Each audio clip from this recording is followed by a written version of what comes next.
கத்தருக்கு சோத்திரம். இன்றைக்கி வந்து உருளைக்கிழங்கு சிப்ஸு செய்கிறேன். எப்படி செய்யலான்னு பார்க்கலாம் வாங்க. இதில் வந்து ஒரு ஸ்பூனு வந்து அரை ஸ்பூனு மிளகுத்தூள், பூண்டுத்தூள், காஷ்மீரி மிளகாத்தூள், அதுக்கு தகுந்த உப்பு இதில் வச்சுருக்கேன். கொஞ்சம் லெமனு, சும்மா கொஞ்சோண்டு,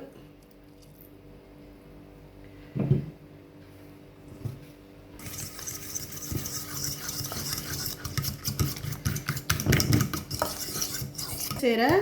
இது வந்து இப்போ மைதா மாவில் போடணும்.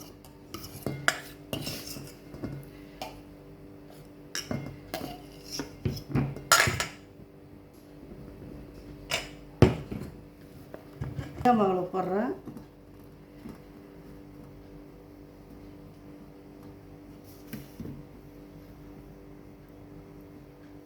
உடனே எடுத்துக்கலாம், ரொம்ப ஊற வைக்க வேணாம். நான் அந்த 4 உருளைக்கிழங்கு பீஸ் எடுத்து நல்லா க்ளீன் பண்ணிவிட்டு கழுவிட்டு கொஞ்சம் நேரம் சவி பாயில் பண்ணிவிட்டு கொஞ்சம் உப்பு போட்டு பாயில் பண்ணிவிட்டு எடுத்து இப்போ அதில் மசாலா போட்டு மைதா மாவு போடுறேன்.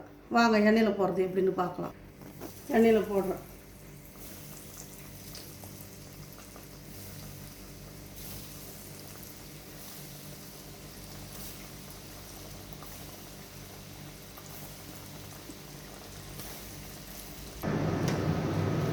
இந்த உருளைக்கிழங்கு பாருங்கள், இப்போ இதேமாரி வரும்.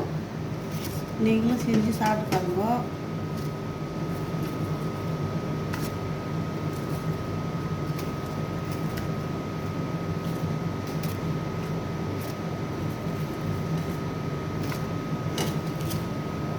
இதெல்லாம் எடுத்துக்குவோம். சும்மா டேஸ்ட் பாருங்கள் சாப்பிட்டு. நல்லா சூப்பர், நல்லா இருக்கும். இதே மாதிரி நீங்களும் செஞ்சு சாப்பிட்டு பார்த்துட்டு சொல்லுங்கள்.